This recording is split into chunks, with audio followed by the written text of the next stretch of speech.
Om Namo Bhagavate Vasudevaya. Om Namo Bhagavate Vasudevaya. Om Namo Bhagavate Vasudevaya. As it is. Translation and commentary by His Divine Grace Srila A.C. Bhaktivedanta Swami Prabhupada, founder Acharya of ISKCON, the International Society for Krishna Consciousness. Chapter 6, verse number, let's just see, 25, yes. Chapter 6, verse 25. Shanai Shanai Ruparamid Buddhya Dhriti Grahitaya Atma Sangsthang Manah Kritva Nakinchit Apichintayet. Gradually, step by step, one should become situated in trance by means of intelligence sustained by full conviction, and thus the mind should be fixed on the self alone and should think of nothing else. Purport: by proper conviction and intelligence, one should gradually cease sense activities. This is called pratyahara. The mind being controlled by conviction, meditation, and cessation from the senses should be situated in trance or samadhi. At that time there is no longer any danger of becoming engaged in the material conception of life. In other words, although one is involved with matter as long as the material body exists, one should not think about sense gratification. One should think of no pleasure aside from the pleasure of the Supreme Self. This state is easily attained by directly practicing Krishna consciousness. Shanai Shanai Ruparamed Dritya Buddhi Grihitaya Atma Sangstam Manah Kritva Nakinchit Apichintayet. Gradually, step by step, one should become situated in trance by means of intelligence sustained by full conviction, and thus the mind should be fixed on the self alone and should think of nothing else. This chapter is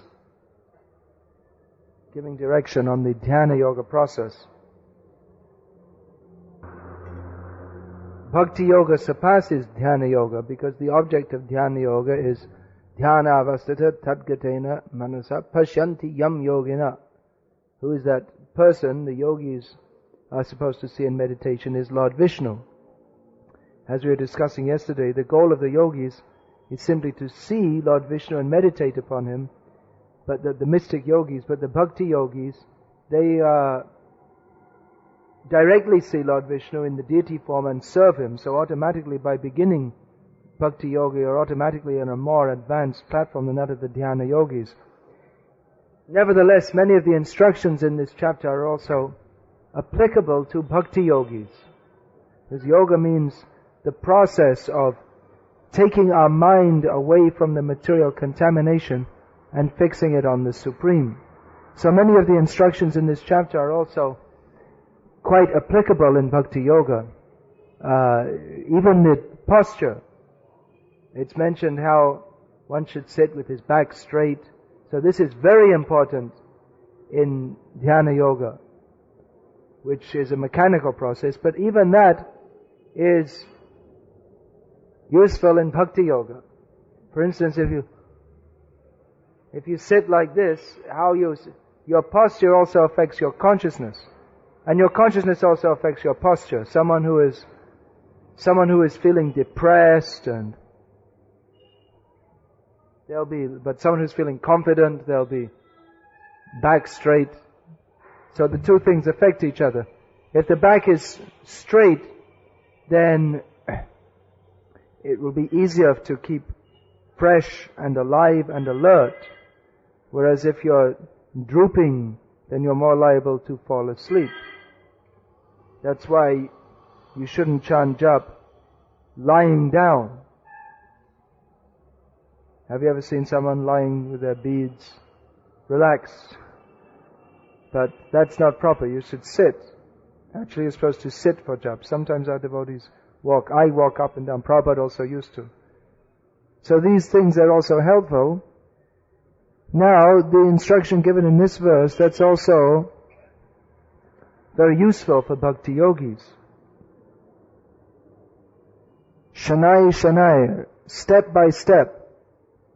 In other words, we shouldn't think that I will take to Krishna consciousness and then immediately everything will happen. Sometimes we hear stories of gurus who touch their disciples and then like electric current, a flow of, they get zapped, a flow of something goes into them, and then all of a sudden they have realizations and they collapse, being overwhelmed by the electric current coming from the guru. But actually nowhere in Shastra do we find that the guru is like an electric powerhouse, 50,000 volts. That's not the qualification of a guru. You know? Otherwise everyone could just get electrocuted and they could become a guru. There's some story how one guru he touched his disciple and then the disciple fainted, being overwhelmed by the inflow of current. And when he woke up, he saw his guru crying. And he said, "Why are you crying? You're supposed to be spiritually realized." He said, "I gave all my spiritual realization to you. So now I'm crying because I lost it all." This is all nonsense. But rather one should realize that yoga is a gradual process. Gradually you have to learn, just like I was giving that example of mathematics. Learning mathematics. It's not that when a child 5 years old goes to school, he goes home, what did you study? The mother, "I studied mathematics." So it's understood that the child wasn't studying mathematics at the level that's used in quantum physics, quantum theory. He was learning 1 + 1 = 2.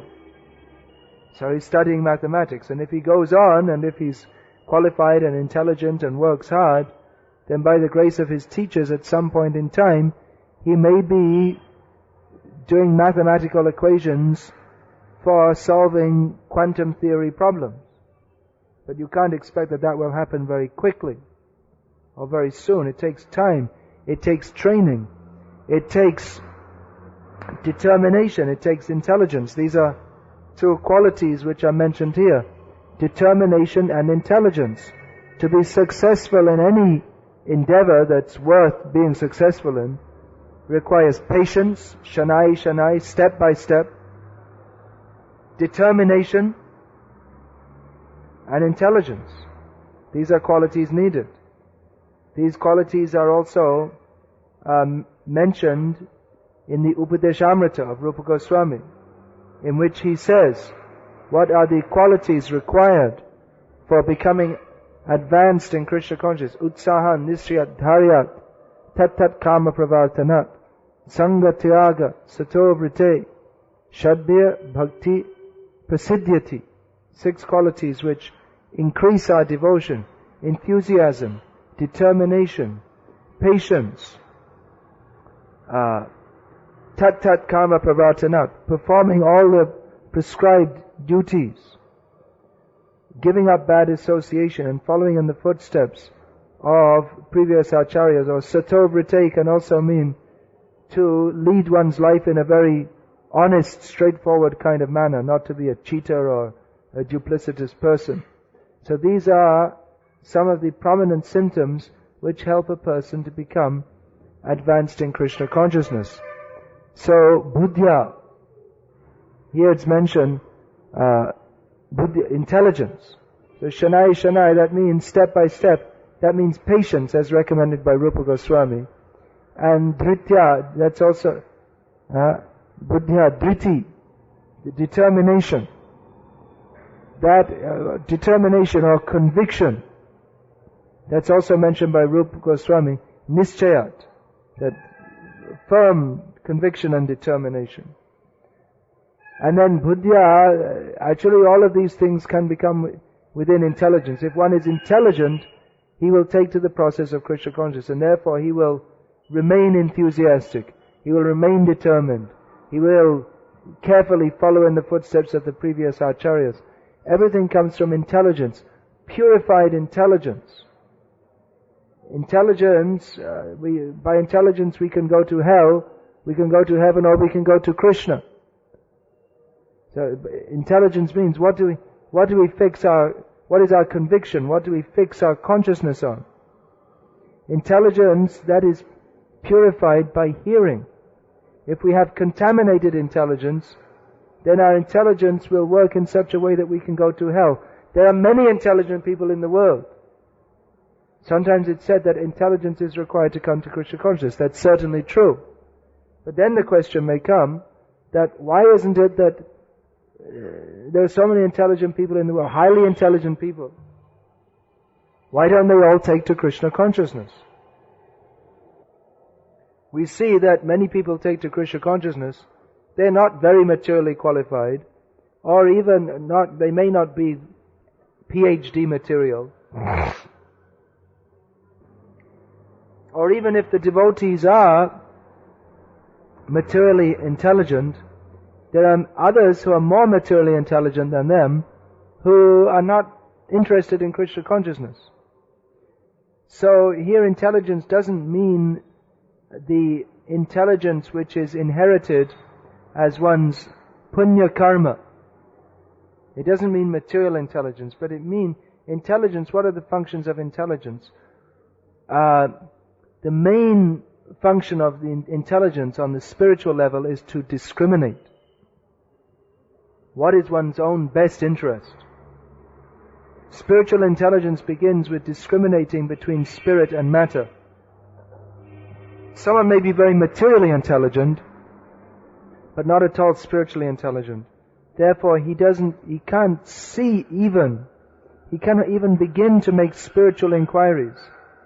He is described by Shukadeva Goswami, Pashan api na pashyati. Even though he sees that so many people are dying, he doesn't inquire into the nature of reality beyond birth and death. He just takes it for granted that well, when you die everything is finished. It's not a very intelligent thing to say, is it? When you die, everything is finished. Prabhupada was astonished. He met this Professor Kotovsky in Russia, who is undoubtedly a very intelligent person. Otherwise, what's he doing being a professor? It's not just, you just can't pick up any lout off the street and make him into a professor. You have to be a very intelligent person to be a professor. But when Prabhupada met with him, Professor Kotovsky insisted, as if it was an axiom, as if it was a self-evident fact, that when the body is finished, everything is finished. Now, it isn't a very intelligent thing to say. How can you come to such a conclusion even without making any inquiries? But because their intelligence is covered, even though they are very intelligent, their intelligence is covered by Maya, or in the words of Krishna in Bhagavad-gita, Maya aparita jnana. That even though people may be very intelligent, their spiritual knowledge is taken away by Maya because they are sinful in the sense that they don't want to surrender to Krishna. Now they may have if someone is very intelligent, that means he must have performed some kind of pious activities in a previous life. But he may have performed some kind of pious activities, but at the same time, such a person whose spiritual intelligence is not even slightly awakened, he is basically a sinful person, and therefore his spiritual intelligence doesn't awaken. So how is that? It may seem to be a contradiction, that someone is, he's intelligent, that means he has some good result of pious activities, but at the same time we're saying he's sinful, because he can't begin to understand spiritual knowledge. Now how this can be understood is just like we see there are many pious kings, like Jarasandha. In Krishna Lila we find the person Jarasandha, who was